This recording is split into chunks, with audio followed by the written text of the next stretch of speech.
I'll give people a chance to come in, and I've got a little thing prepped, which I'll play. I'm just going to give it to get in there. I've got a hot chocolate with me, as we're aiming for a bit of a cozy vibe. I was looking for an image of a hot chocolate with like a pumpkin in the art. I couldn't find one. I certainly couldn't make one.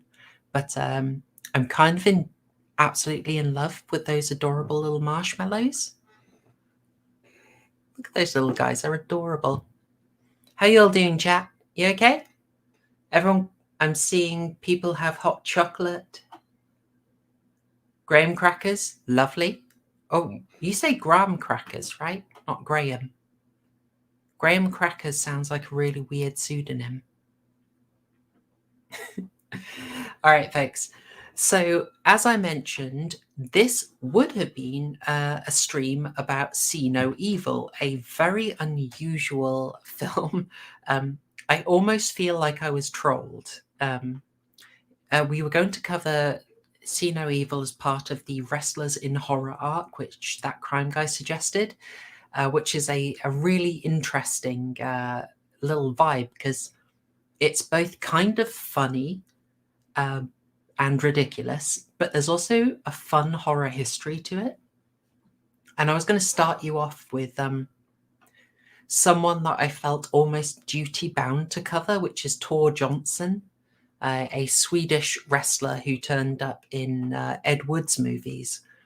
But the trouble is, guys, if I was going to do that, I would have to show you an Ed Wood movie and prescribe Ed Wood as homework. And, well, guys, do you know Ed Wood? Have you seen the movie Ed Wood? If you have, you know exactly why I can't do that. Harrion would quit. That crime guy would quit. I would never get a guest again. They would not run the risk of being assigned an Ed Wood film, so I had to say no. Had to reject it. But what I was going to do is give you a little talk. Oh, good. People do know Ed Wood. Brilliant. A lot of fans of Edward D. Wood Jr. in tonight, maybe. You know, there's enough of you here. I'm going to start the video in a second. Yes, Edward D. Wood Jr. is a guy who's very interesting, but the joke of watching the film from the worst director ever is fun for about 6 minutes, and then you realize you're stuck there for the rest of the film. I went to a couple of screenings back in my uni days. I saw Glen or Glenda and Plan 9 from Outer Space, and the joke wore off real quick. So I'm just going to show you some brief clips of Tor Johnson in Ed Wood films. And now I think we've gone on long enough. I'm going to play you a little treat, just something to go on in the background while I'm chatting. Oh, I should start it from the beginning there. If you guys recognize that, that's the Puwumpkin. I wasn't sure how to film it, but I thought a Puwumpkin would be a nice thing to do. That's just some nice footage of our chickens that I'm just going to have in the background while I chat to you for a few minutes. Including our newly arrived chicks. Yes. I know there are a lot of people who are here for the chickens. So there's a bit of a treat for you. I kind of wanted to do this for a while. And we're still getting chick footage, so we'll be able to do this for a while. Get you more and more glorious chicken images. So, as I said, we were going to do our wrestler arc, but for people who weren't on Twitter, there's been a fair bit going on. Basically, a bunch of us are coofed up to the gills, and that crime guy has had some unfortunate real life stuff go on, so some family stuff. So he couldn't be here.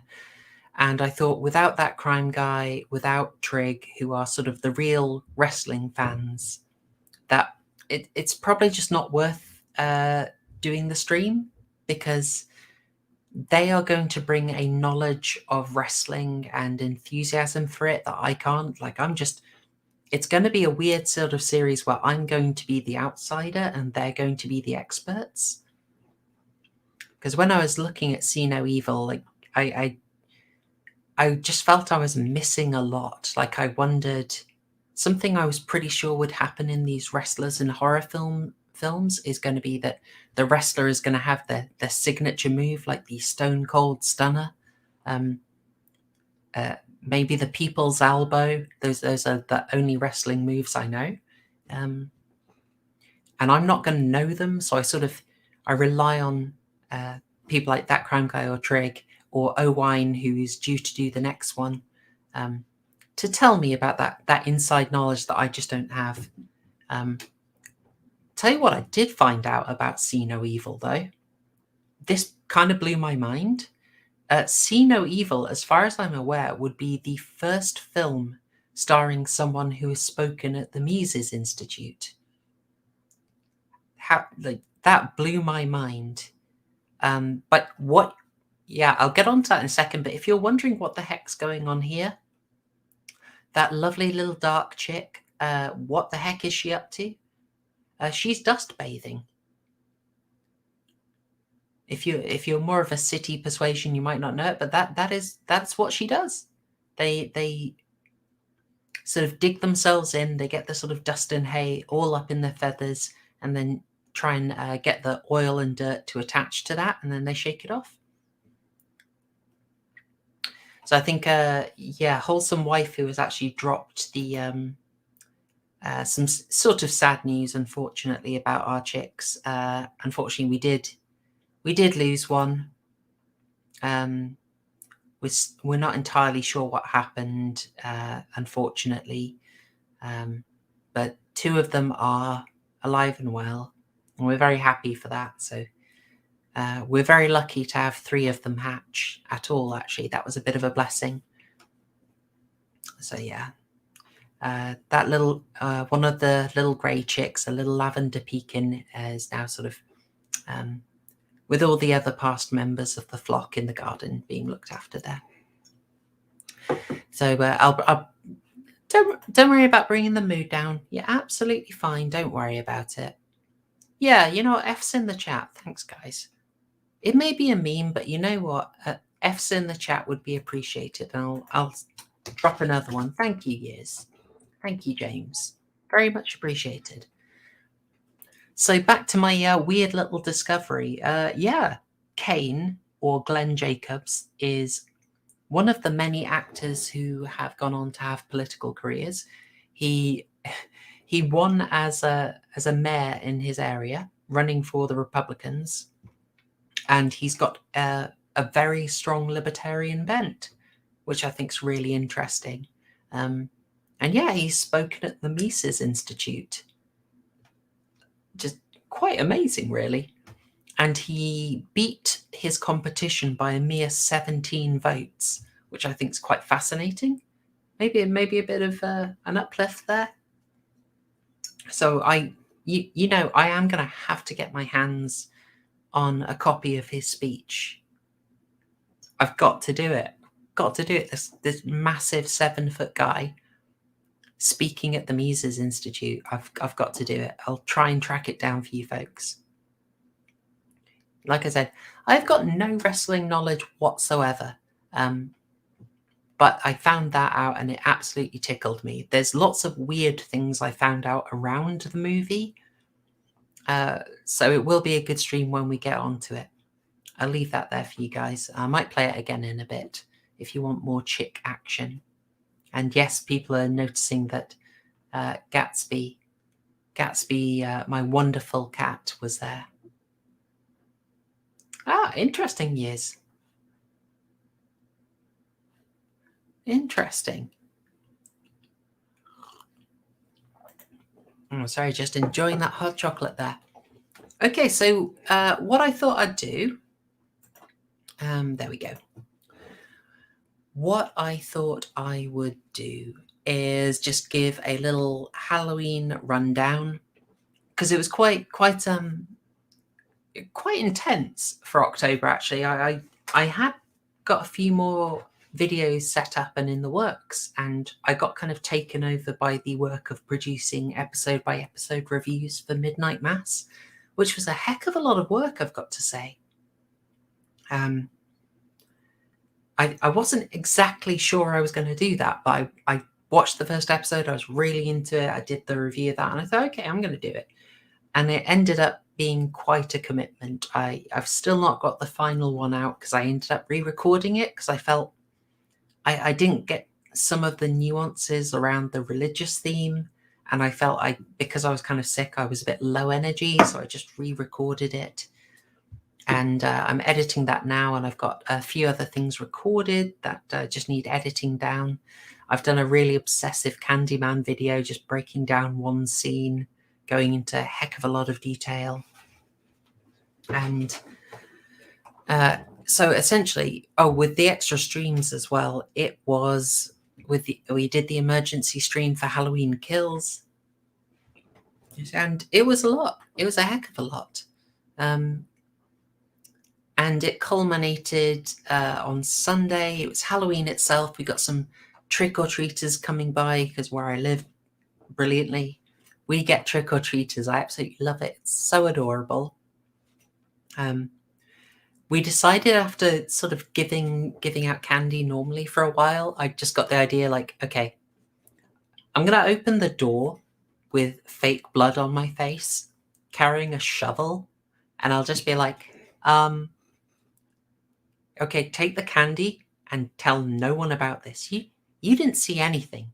You didn't see anything, guys. I just sort of like hammed that up for a bit, which was kind of fun. Confused some kids. But you know what? I had a good time, and I think that's what really matters.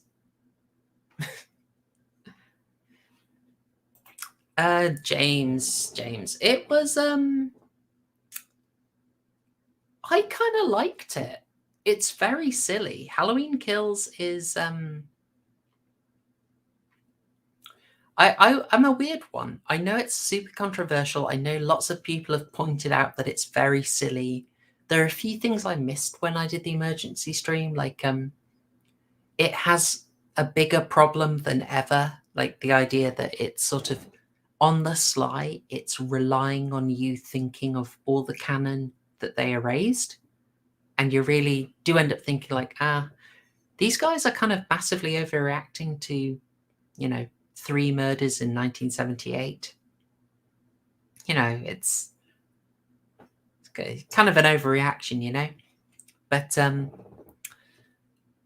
that was a problem I had with the first one, with the 2018 Halloween, and it is really a bigger problem in Halloween Kills. But I actually enjoyed Halloween Kills a bit more than Halloween. I liked that we went straight in with the big gore. There was no ramp up. I thought the extended vigilante stuff, even though I didn't really like what they did with it, was a bit more interesting. So there are some things I enjoyed about it. I get why it's controversial. Yeah, and you know what? It wasn't the absolute, I was really worried it would have a very strong message pushed, and it didn't. They might have tried for one and fumbled it horribly, but it wasn't preachy, and I kind of liked that. There were some really nice touches in as well, like those cute little winks, like a scene where there are a bunch of dead kids on a merry-go-round, and they were wearing the masks that are sold in Halloween 3. I really loved that. I thought that was a great little touch. And Halloween 3 doesn't get as much love. No, James, no. I would not be opening my door in London at 11. Not a chance. That there's a story I could tell, and I won't. But it was a police incident. London was a lot more lively than where I live now. Oh, fantastic! Yes, name those films. I want to know. That sounds awesome. That sounds awesome. Yeah. What I thought I would do is I want to hear other people's plans. What did you get up to? I've seen people watch Dune. Nice. Yeah, give me your plan. So I'll just go over what I did on the night. So I thought it might be interesting for you because if we stream about them, it's going to be a long time off. It's going to be a really long time. So I thought I'd just try and give a quick rundown. So this is the film we started off with. Oh, I should set the scene first. Okay. So obviously we had pizza. Imagine not having pizza on Halloween. Shocking. And I've said before, it's got to be pizza because otherwise you're probably having to look down at cutlery and check the food. Whereas pizza has a very reliable geometric configuration. It's got that shape that you can trust. So as long as you've got one bit of the pizza, you can pretty much predict where it is. You don't need to be looking at it. You can just hold a bit of the pizza and eat it and never take your eyes off the screen. Genius. I mean, what are you going to do? Use cutlery like some kind of French person? No. Heaven forfend. So we had the pizza. It was spicy beyond belief, Fresh grown chilies from the garden were in there. Lovely. And we thought we'd start off with our gamble. Now, my strategy for this is the first film has to be a gamble, something which it could absolutely be awful, but it could absolutely be awful, and it doesn't matter. It's the first film of the night, so you take your gamble there. You throw something absolutely rogue in there. Maybe rubber, maybe tusk, maybe teeth, and maybe killer clowns from outer space. Who knows? And in this case, the one we went for was this. I'm not going to try pronouncing that, but in English, the title was The Queen of Black Magic. And it's an Indonesian film. I gather it seems to be a remake of. I've got some fans of Tusk and Teeth here. The Alabaster, do you strike me as someone who's a fan of Attack of the Killer Tomatoes? I bet you know your Night of the Lepus. So it's an Indonesian film. I gather it's a remake of an old one because in the credits they had stills from an older movie that looked like a sort of 80s horror version of the same story. That was quite interesting. I kind of want to track it down. And I kind of watched it because I've never seen an Indonesian horror movie before. That sounds kind of awesome. I've tried a couple of Chinese ones. I think they didn't work for me super well. I think the limits the government sets on horror there made them quite weird. Except for The Eye, which was made in Hong Kong, and of course Hong Kong was based. Oh, I knew it. And I try and go out my way to watch things that are a bit harder to get, And so when I saw there was an Indonesian horror option, I thought, yeah, I've got to try that, and it was really good. I think Shudder had thrown some money at the director. He'd got I believe it's the same guy who made something called Impetigore, which I saw the regular horror channels reviewing. Haven't seen it, so I can't comment, but I figured try it. And it was a hoot. It was quite polished. It looked good. I'm guessing you throw a bit of money at an Indonesian production and it goes quite far. That's kind of the bonus of it. Your money will go very far in somewhere like Thailand or Indonesia, and it made for a really polished film. There were some really, really good sort of set piece scares where the idea had been kind of done before, but it was done in a very good way. There was a good story flip. There was a really impressive bit of world building around some details. So effectively, it's set in an orphanage, and it's involving a bunch of people returning to the orphanage where they grew up as the owner is dying of ill health, and then loads of terrible stuff goes down. And it was effective. And there was I'm gonna do this spoiler free, guys, because I really would like you to see this. You can see it on Shudder, but also I gather there are more nautical areas of the internet. Actually, you know what? You can start a free trial with Shudder and watch this movie. Yeah. So I'd recommend that, guys. This was the best film we watched all night, massively. Oh, excuse me, sorry. Having a little hot chocolate break there. Yeah, so there was I'm going to keep this as spoiler free as I can, but let's say there are a few things in the orphanage that were very notable, and just like someone was doing something with it in the background, and they were quite mobile where everyone else was sitting still, and it was kind of a well, that's interesting. An orphanage has that item. Okay. I don't really get what the character's doing with it. I just kind of get that, okay, I'm meant to notice it. Okay.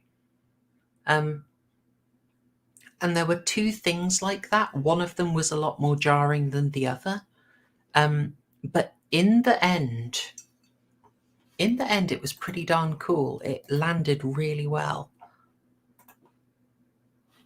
And they just had this really nice twist with it, sort of that made it really, really disturbing. The tone got a bit silly just at the end, but you kind of know that's going to happen in horror films when you go for the big finale.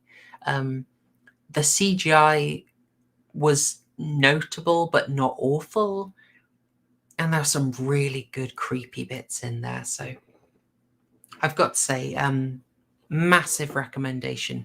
Best film of the night. Proper scares in this one. Really highly recommended. Queen of Black Magic. You can see it on Shudder with just start a 7-day trial. Oh, Tash, thank you. I've checked that. That is indeed a gorgeous horse. Thank you so much. And I'm just going to check back because I think, Years, you mentioned the films you'd watched. Here we go. Oh, I've seen that. I've seen that advertised. I've never checked it. You know what? Everyone talks about the shark horrors, don't they?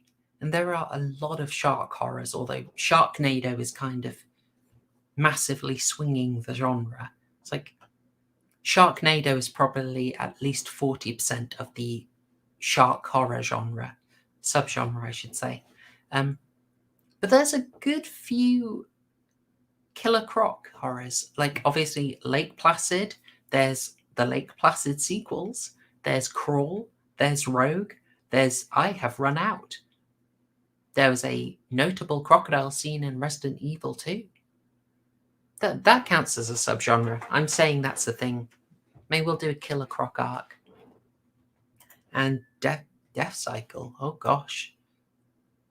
A possessed killer motorcycle. Is this like a low budget Christine or something?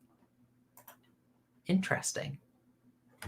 What else has anyone seen? I've seen, okay, Maverick Hunter. You saw Mortuary Collection. I liked that. Clancy Brown was fantastic in it. There were lots of cute details in it, I thought. Did you notice in the final story, the movie that the characters are watching on TV was The Babysitter Murders? Of course, The Babysitter Murders was the original name for Halloween. I'm a font of trivia. You chose a good one. I really enjoyed Mortuary Collection. Folks, if you haven't seen it, it's an anthology movie. It's got Clancy Brown, who you probably know from Shawshank Redemption or Highlander or the Daredevil TV show, I believe in the second season. Very, very interesting character actor and good fun. And then The Conjuring as well. That's a pretty good one. Anyone else? What did you get up to that night?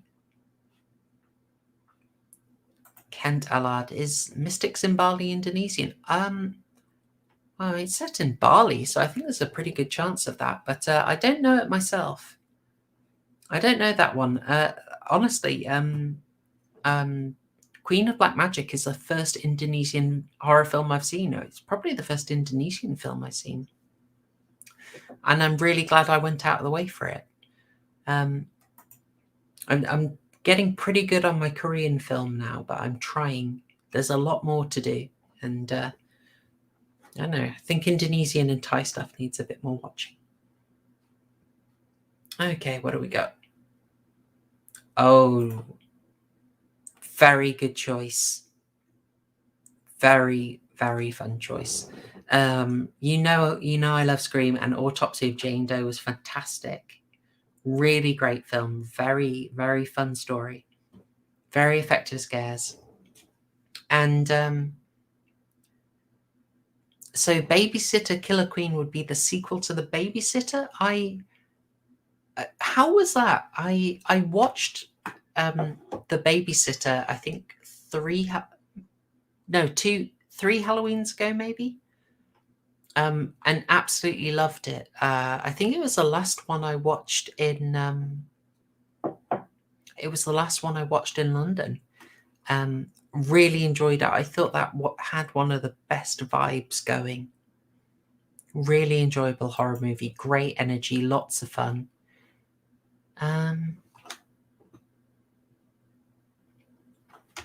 So, okay. So Joshua, that is that's The Babysitter Killer Queen, fun but not scary. Okay, I kind of got that vibe. The trailer made it seem like it was leaning on the comedy a heck of a lot more. It's a hard vibe to pull off, but I thought they got it. I can't remember how sweary it is, but if it's not that sweary, I kind of think The Babysitter would be a really good teen horror. It wasn't all that nasty. It wasn't all that sadistic, but I thought it had a good vibe. Yes, Wholesome Chicken Wrangler. You've got the so bad it's good. Yeah, that's a tough one to cross. I will get back on track. So we watched Queen of Black Magic. Really enjoyed that. That was great fun. And then next up, we followed it with This Beast. Now, this one you guys have probably heard of, right? This was also causing quite a storm. And yeah, I can see why. So I had people saying I should watch Malignant, and oh no, yes, James, yes.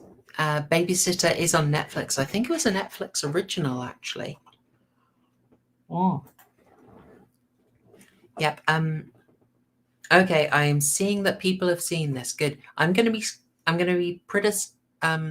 spoiler free on this. I'm basically just giving rough reactions and recommendations.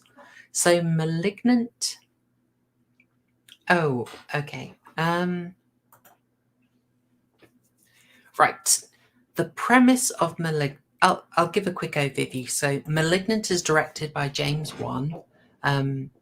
So he's one of the 2 guys who started off the Saw franchise, him and Lee Wannell. Lee Wannell went off on his own and he did Invisible Man last year, which I thought was fantastic. I really loved it. And James Wan has been busying himself with the Aquaman movie and now this. And the basic idea that you get from the trailer, and I'm not going to go over anything that wasn't in the trailer, is that the protagonist is a woman who was adopted, and she used to have an imaginary friend called Gabriel, and she sees Gabriel, she gets visions of him, and then people start dying, killed by Gabriel. And you get some kind of trippy visuals, and I don't know where to start with this. People wanted my thoughts on it, so I will say some of the nice stuff. It looks lovely. There is an extremely strong color scheme, which you're kind of getting an impression with that poster, and that's a really nice use of strong reds and strong blues. It looks gorgeous. James Wan knows what he's doing directorially, so there is some really great stylistic stuff, really good pacing of the scares, but at the same time, it's not very natural. Like, it kind of felt a bit old school. Like, there were things where you felt like the director was doing and now we are going to do the scary bit. And it works, but there's kind of no logic to it. So I'll give an example, which is the first kill. It's just like, it's a classic person hears something, looks around. Oh, this thing has been turned on late at night. I will fix it. Oh, now I've heard the sound of a cupboard door opening. I'll go and fix that. And it's just, there is no logic for why the killer is not just offing this person, really, beyond they want to screw with them. And by extension, they want to screw with the audience. And there was a lot of that. So it's effective, but it's also a bit silly. And I'm going to say another nice thing about it before I start ragging on it. Well, actually, I'll say there was some nice symbolism, actually. There was some very nice symbolism in some of the architecture. I can't exactly go into it without doing spoilers, so I'm going to avoid it. So I'll just say the symbolism was nice. And it's something actually that Wholesome Waifu noticed, that I was impressed with. But there was something kind of weird, because it's apparently drawing a lot of inspiration from giallo films. It looks bad.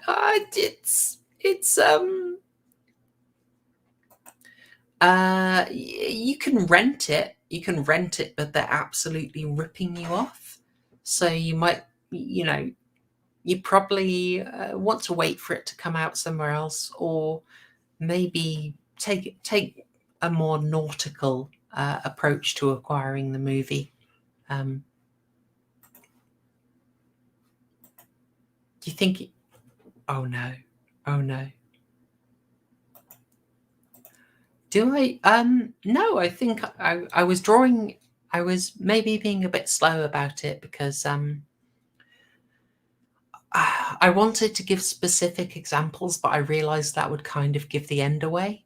And I don't want to do that. So I'll point out the thing. It was drawing off kind of schlocky vibes, and people were saying it was kind of like giallo, like the color design was very giallo, so really strong colors, the clashing reds and greens. But yeah, that was kind of like bringing you the more the Dario Argento than Lucio Fulci vibes, but it was there. I've realized I've said giallo a lot without explaining that. So giallo is like the Italian, basically early 70s pre-slashers, from people like Lucio Fulci, Dario Argento. I wouldn't say Mario Bava, and my brain is going blank on anyone else, I'm afraid. But these were really interesting films, produced with international casts, filmed in a kind of slightly slapdash fashion, but making great use of very liberal Italian attitudes to gore and nudity. And one of the weird features of giallo is that because they used all these international casts, um, but they would just have the actors speak in their own language so that they could give a natural performance. And then they'd dub over everybody. So everyone looks dubbed constantly. It's like whatever you try, they look dubbed. It's quite weird, and if you can get over it, they're fun films. They're quite chaotic, but you might get into the vibe.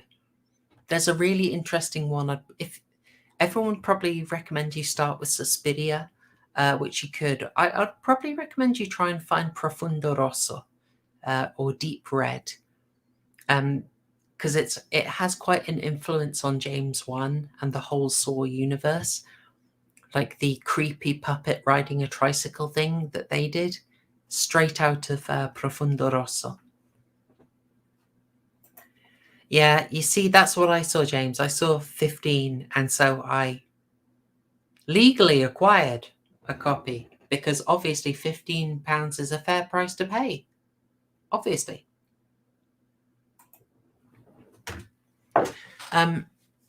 Sorry, so that was a brief bit of giallo, so you know what I'm talking about, and say that's the kind of style that they're referencing a bit, which means to say there's a fair bit of madcap energy in this film. So, but that gives a trouble because I sort of, I couldn't get my head around how serious it was taking itself. Sometimes it was trying to be quite, nudge, nudge, wink, wink at the audience, quite deliberately over the top. And then other times it was trying to be super serious. And it seemed to play a bit fast and loose because they went for some very heavy stuff early on, like some really quite difficult subject matter early on. But that's difficult because they've just been giving us a really kind of schlocky tongue-in-cheek thing for the first 5 minutes before that, you know? So I found that quite weird. Yeah. Like just little stuff that you thought that James Wan was messing with you. Like they start with a flashback from a medical facility where the protagonist grew up, and it's very schlocky. And then it cuts to present day, but the present day font is very old fashioned, like it looks like 70s font. And the car that drives by is a really old car. So I kind of felt like that was a bit of a fun joke. And then it went super serious. So I was really confused. Like there's a lot of tonal clashing.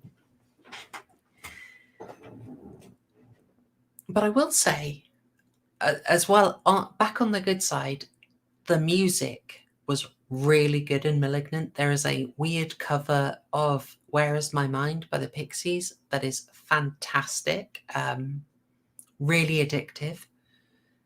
But that was a high point.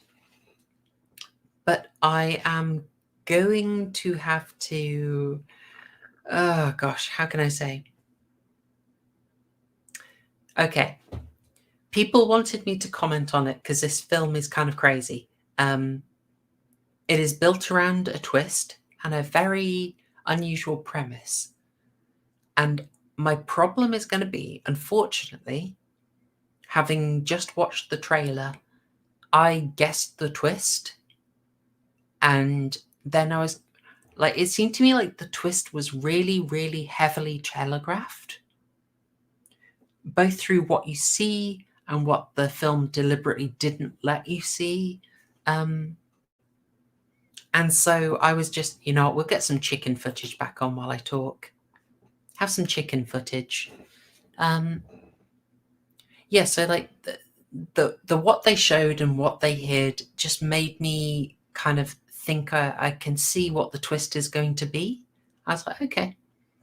And because it felt so telegraphed to me, I thought, oh, it's going to be something else, right? I was waiting for a counter twist, but there wasn't a counter twist. I just kind of got it really early, and I don't feel I'm I'm not trying to brag, but from what they show you, I think you'll probably be able to guess it too. Yeah. Oh, I see the. Do you want the? Do you want me to do that? Okay, Maverick Hunter X. I'll. I worry if I show the trailer. I worry if I show you it that I will still get struck. They're quite brutal about it. But if you watch the trailer, you will probably have a guess at what the twist is. And you'll probably be right. There's also a resolution to the threat from the villain that is unbelievably unsatisfying. And there's a weird thing where they kind of go with, this is what I mean by tonal clash. Like, they go for, here's a scientific explanation for the thing that I am going to not describe to avoid spoiling you. And then it's like, okay, that explains maybe that thing if we're being generous, but also you've been showing us loads of weird supernatural stuff for ages. How is that explained? It's just a really weird kind of mad film. But to give it its due, it is not a reboot. It is not a remake. It is an original property referencing classic horror and doing something new. Now, the thing it did may not be the best thing in the world, but it was at least original. You know? Not, I mean, you could say like a putting mayonnaise in your hot chocolate's original, but there's a reason people don't do it. But you know, it, given how much repetition there is, I love this bit here. You can see the chick just do a stretch. I'm just gonna, oh, look at her stretching, so adorable. Given how rare it is to get original horror, I will take a bit of a crazy premise, you know. I'll take it. Even if it's a bit messy, it was very high energy and I was entertained throughout. But I think probably I would have liked Lee Whannell's touch in there because he tends to bring a bit more of the comedy to things. And I don't think James Wan brought that in. So let's see. Oh, I did get a question. Hey, British Knight. No. So combination of illness and sort of offline issues have meant that basically we decided that we wouldn't cover our wrestling arc tonight. We wouldn't start it. Now, that crime guy might not be available for a while, and as the wrestling arc is really his baby, we thought, you know, I wouldn't really want to do that without him. It's really his passion. And oh gosh, what else? So yeah, I decided to postpone, but I kind of got in the rhythm of doing these, and I enjoy chatting to you. And I hope you're enjoying this. I just figure, even if we're not going to cover a movie, I'll just hop on. We'll have a nice cozy stream, and I'll probably end it just before UO starts. Although, knowing UO, I can probably go on till about 9:15 and be quite safe. Check out the paws on that cat. Amazing. I've taken the sound off on that, but he is actually snoring like an absolute beast.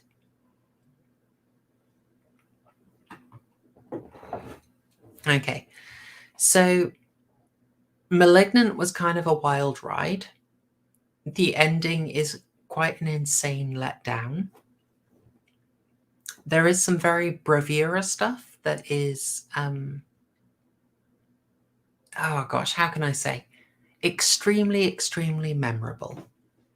I'd probably recommend it. Like, you'll have a laugh whilst watching it, but it is a very stupid film. Overall, it's a mad film. Okay, don't take it seriously, and don't let it convince you to take it seriously. Don't be fooled. It's going to try and trick you like that. Don't fall for it. It's a silly film. Okay, so And the idea, by the way, I sort of mentioned that I start off the Halloween night films with a gamble, and then I aim for something quite hard hitting, and it really was. There was some intense gore. I mean, it didn't end up super scary all the way, to be honest. I think the first film was a lot scarier. There was some intense gore in *Malignant*. And I'll get that out. But I'd probably recommend it. I had a good time. It was at least high energy. And then we finished off on what I like to do is with the crowd pleaser. So I try and choose something that's a bit more, maybe a bit more kooky, a bit more classic, a bit more canon. And I ended up going for Bride of Reanimator. And I didn't actually finish it. I got within about 25 minutes of the end. And it was decidedly okay, but I think the problem was it wasn't as coherent as the first one. It didn't have a stronger drive. And you're kind of watching it for Jeffrey Combs' wonderful performance, where he's very trolly, basically. He's very hammy and he's brilliantly weird. But the thing is, when it's kind of chaotic and gory and it's throwing everything out, it's quite fun, but there's not much to invest in. Whereas the first one, you could invest. And so even though it's throwing out all this wonderful, weird stuff, I think it was very obvious that it had been... the production on this was incredibly rushed, basically, and I think it really shows in the film. So it was very chaotic, and ultimately I felt it didn't have a stronger story. So whilst it wasn't that I wasn't enjoying it, but ultimately I wasn't super invested, and I was quite tired, so I just kind of got to... Oh, see, yeah. I'm seeing people are agreeing, yeah, yes. It wasn't that good. There was some interesting stuff, but I think it really need... Yeah, okay, good. I'm not alone.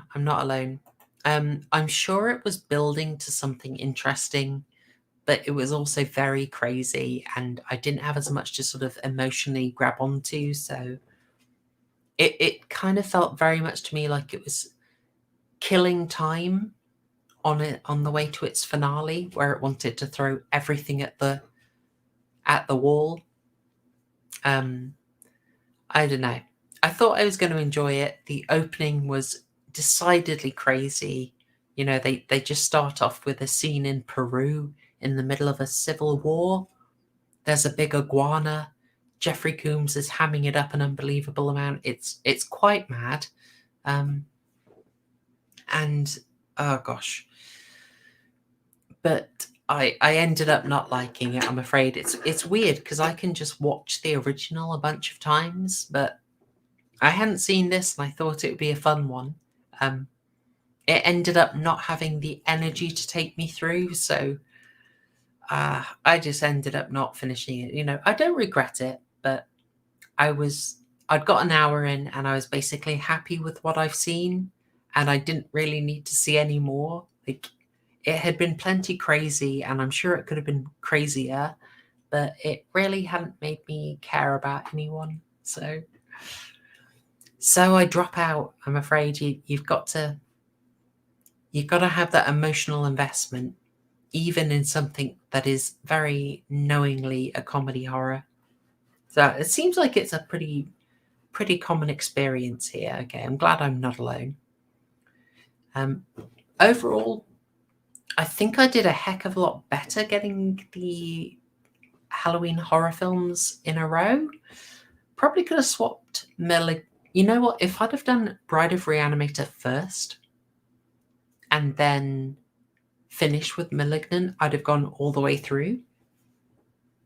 But it's just the energy and the sort of what's the phrase?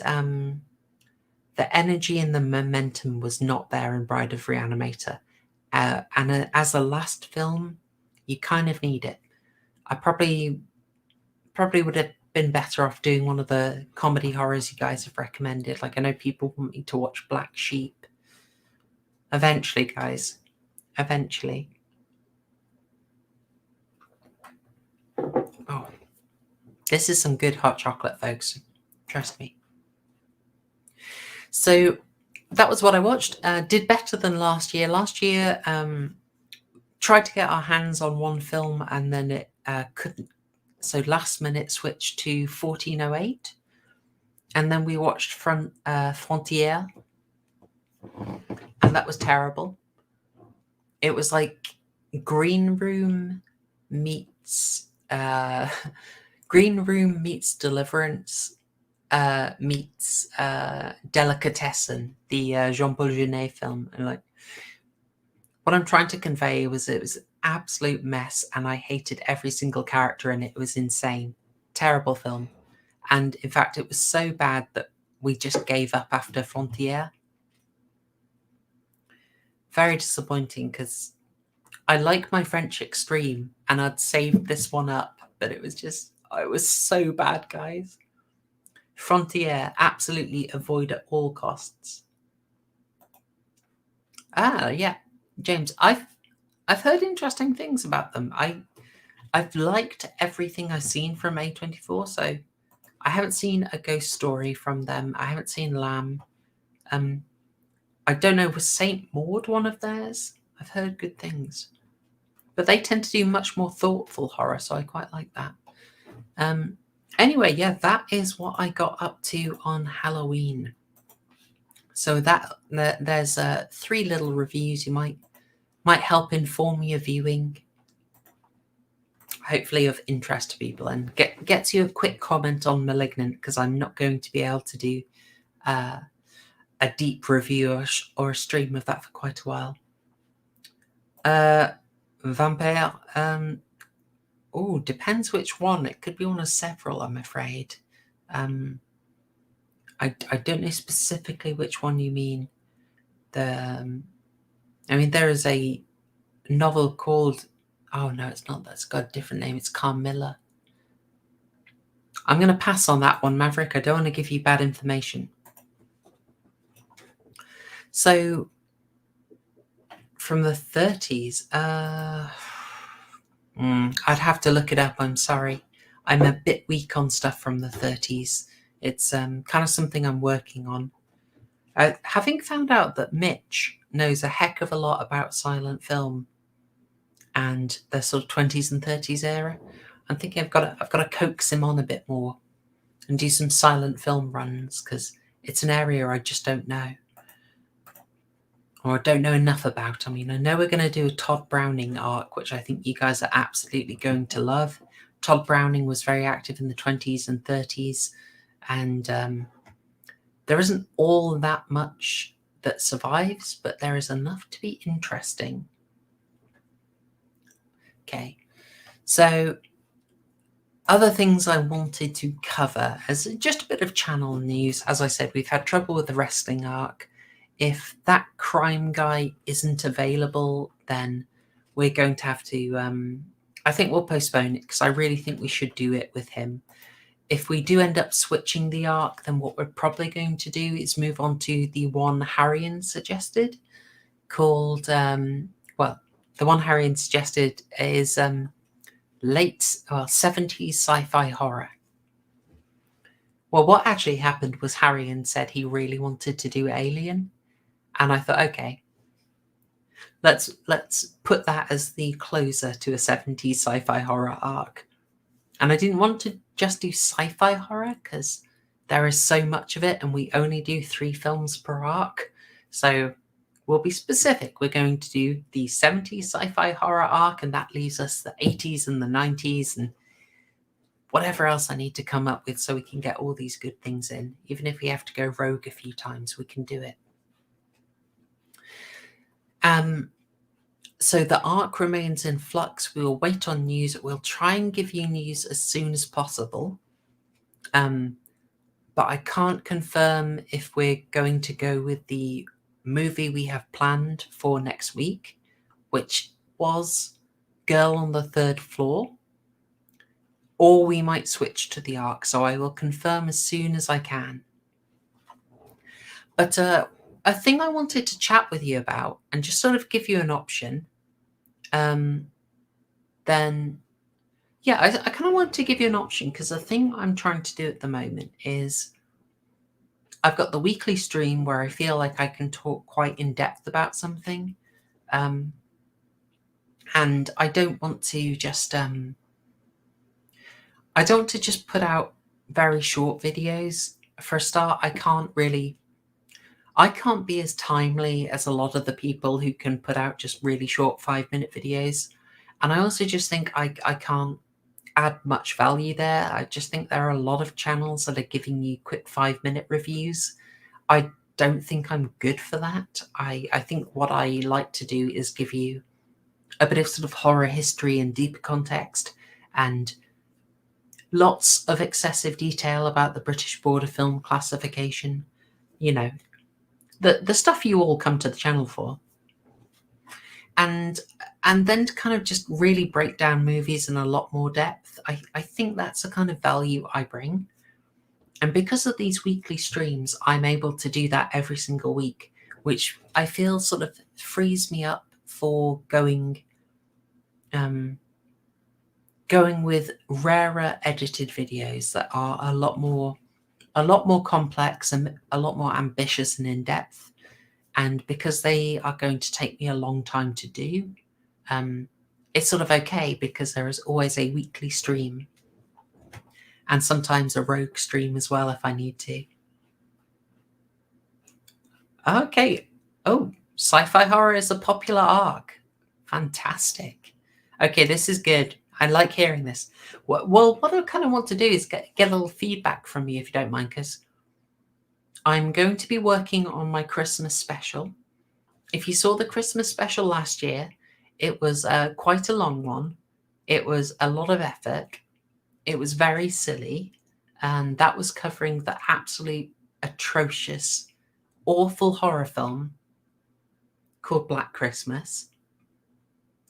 You know, my kind of thought is I spend most of the year trying to spread the love for horror, right? Like I'm super positive. I try and show you all the cool and clever things that happened and all the interesting things in a film and try and get you to look at horror in a deeper, more appreciative way. So for the Christmas special, I'm going to feel okay just dunking on an absolute piece of crap, you know? If I've been positive all year round, I can just destroy an awful film and not feel guilty. So that's kind of what I think I'm going to do for the Christmas streams. Sorry, the Christmas specials. Go super silly, go super high effort, and just take the well-deserved piss out of an utter piece of crap. So, what's this? Oh, yeah. Okay, Event Horizon Love has taken over the chat.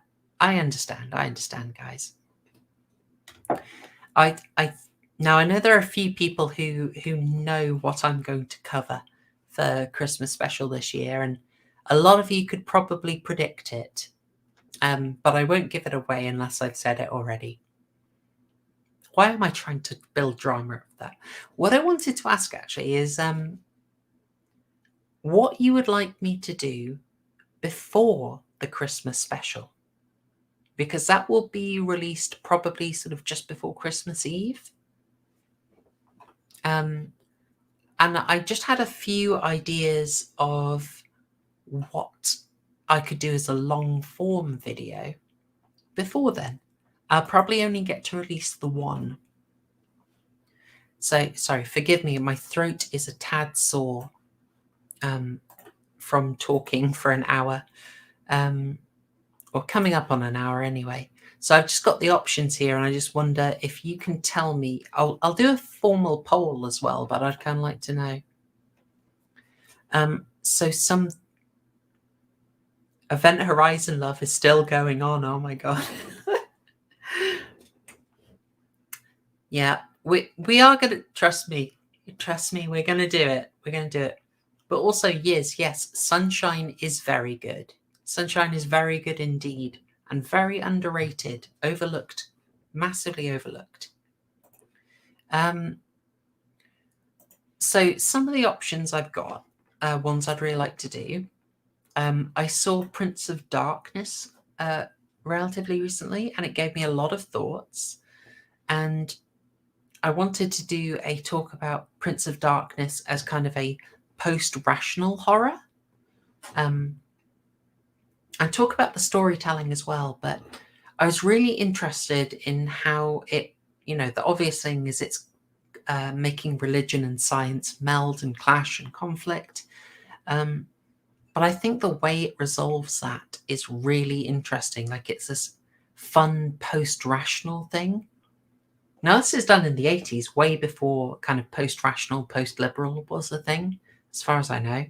But I found that really interesting, and I thought that might be worth breaking down. And then another idea I had was kind of synthesizing all of the talks we've done about the BBSC once I've got all the history out for you, and then just doing a video about whether the BBFC completely failed in its purpose.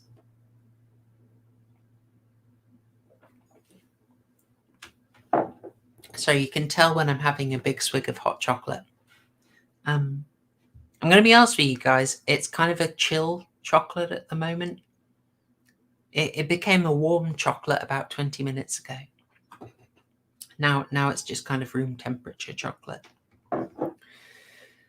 Okay. Yeah, so I was going to just do an examination of whether the BBFC completely failed, just comparing what its goals were, how it gave ground constantly, what comes out now, some of the decisions it ended up making, and just asking, did it fail?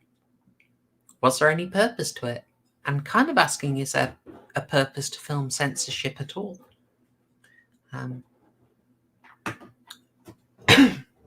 Sorry, my voice is not holding out, guys. I've done a lot of recording this month.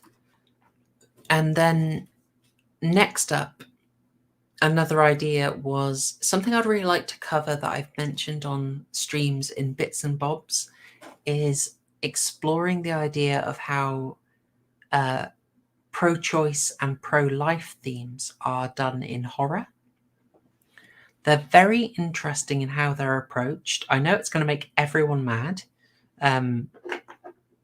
It's really going to annoy people, but it's just, I'm quite interested in how the theme of the abortion debate is done in horror. And I've got a few vibes on, like, basically, it's presented in metaphors in very interesting ways. So I've basically said that my basic stance is it tends to be approached like, if you're making the pro-choice theme, they tend to use like demonic possession as their horror, But the Alien franchise,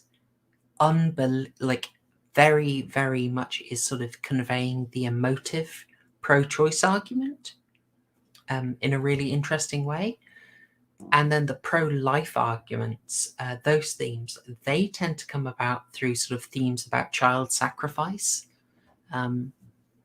So as you can imagine, that's going to be well received by everyone, and we'll all have thoughtful, tender, loving conversations about it.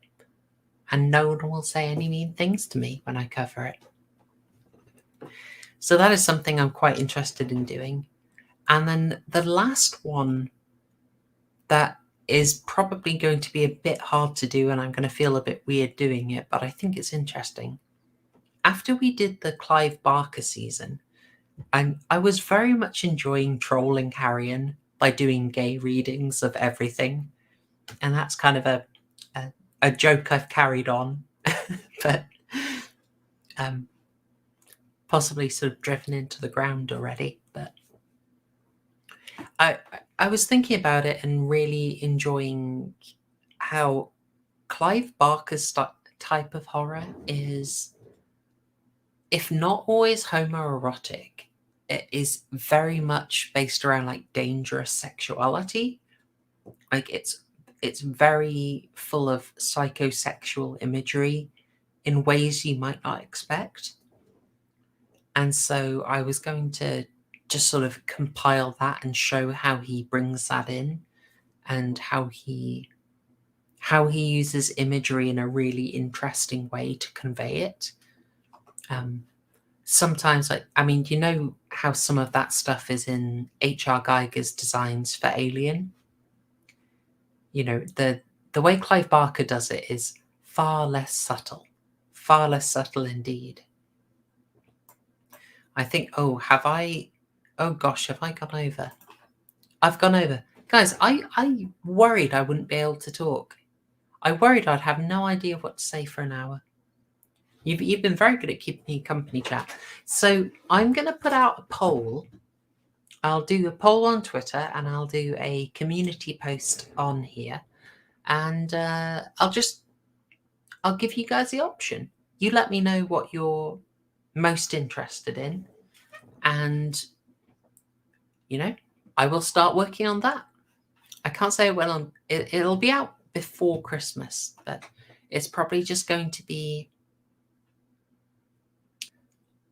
whatever you vote for, and the Christmas special will be the big ones that come out. And I'll finish the Midnight Mass review, finish the editing for that, and I might also do a quite in-depth scene analysis for Candyman, because I've already recorded it.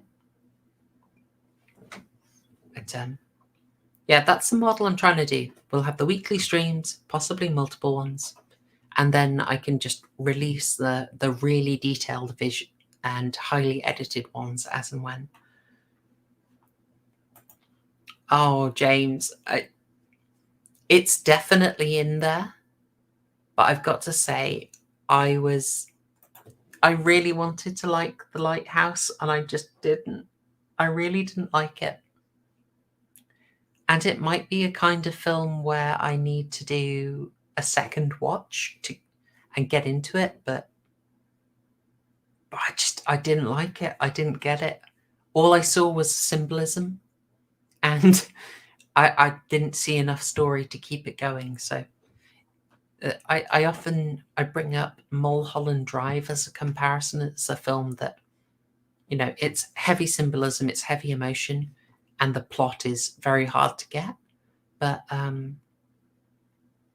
I didn't get Mulholland Drive the first time, and the second time really worked for me, and I loved it. But I don't know if I've got it in me to go over The Lighthouse again. I was so disappointed. I was looking at the clock, and I hate doing that. Just like doing that, how long's left? It's a shame, because I was so prepared to love it. Anyway, so that is the plan. Polls are going to come out. You guys will get a choice on what I work on next. But yeah, I hope you enjoyed this. I hope you had fantastic Halloweens. I'm expecting things to be a little more chill now. Like Halloween, or October rather, is kind of a busy month for me. So I'm looking forward to being a little bit more relaxed in November, and just working on a couple of things up until Christmas. So yeah, I'm going to leave it off here. I know a bunch of you are going to move over and watch the B stream tonight, if it's even started yet. And I will probably join you. So thank you all for joining me. I've kind of had fun chatting with you. I'm glad we did this. I enjoy just chatting to you guys on a Tuesday, and I hope you found it nice and cozy. But I will leave off there. Yes, yes, there will be Event Horizon. There will be. God, you can hear the voices just going, can't you? It's so croaky now. It's terrible. There will be an Event Horizon stream. We might have to go rogue, but we will cover it. Okay, folks, I'm going to leave you there. Love you and leave you. Thank you so much for joining me, and I hope you have fantastic weeks. Thanks, y'all. Cheers. Oh, and hashtag rock gang, I believe we have to do. Take care, y'all.